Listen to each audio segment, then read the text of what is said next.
Պարոն Ստեփանյան, ձեզ նաև հարց ունեմ կապված 3 Կարմիր խաչի ներկայացուցիչը հաստատեց, որ պահանջների եւ գերիներից շատերը հրաժարվում են տեսակապով զրուցել ընտանիքի անդամների հետ։ Սա արդյոք պայմանավորված է նրանց վիճակով, հա, որովհետեւ մենք տեսանք եւ Բակո Սահակյանի ատամները եւ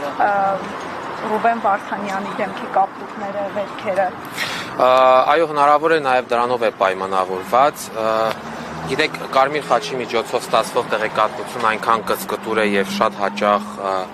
ընդհանուր իրավիճակը չներկայացնող, որ դրա վրա հիմնվելով եզրահանգումներ անելը ինձ համար շատ դժվար է։ Բայց ես չեմ բացառում մանավանդ հիմնվելով վերջին օրերի այդ տարածված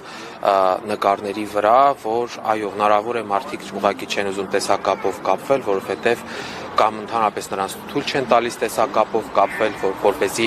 նոր փաստեր չբացահայտվեն, խոշտանգման նոր հետքեր չբացահայտվեն եւ ըստ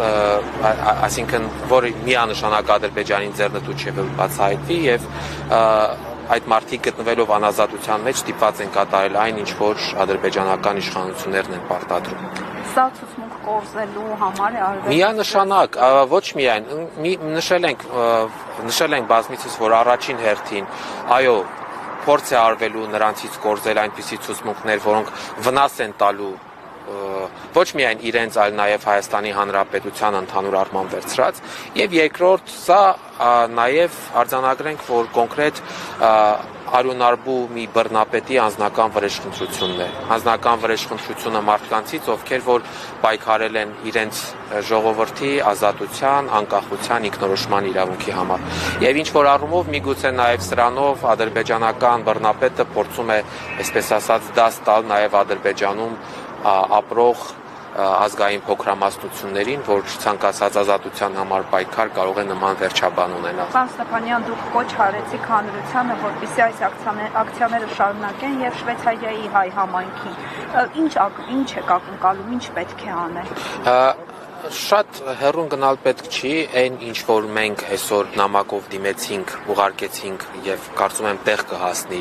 Շվեյցարիայի համադաշնության նախագահին, այդ նույն պահանջով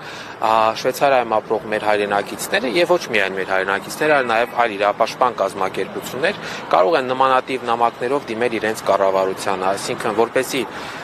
հարցի հրատապությունը շատ ավելի տեսանելի, շոշափելի լինի կառավարության ղեկավարի կառավարության անդամների համար Շվեյցարիայի, ինչը եւ նրանց կդրդի կոնկրետ գործողությունների ձեռնարկման, այսինքն այս խնդրանքով ինչ որ դիմում ենք, այդ խնդրանքի կատարածմանը։ Ասել եք մինչև արտգործնախարարությունից եւ Շվեյցարիայի դեսպանատից պատասխաններ լինեն հետագա ձեր քայլերի համար, թե շարունակել։ Ոչ, չեմ կարծում, որ մենք այդ շռայլությունը մեզ կարող ենք թույլ տալ սպասել մինչև որևէ գործողության իր պատասխանը լինի, մանավանդ մենք բազմիցս համոզվել ենք, որ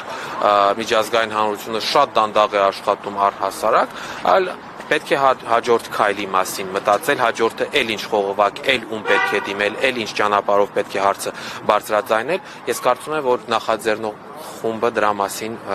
հրապարակային հանդես կգա։ Շնորհակալություն։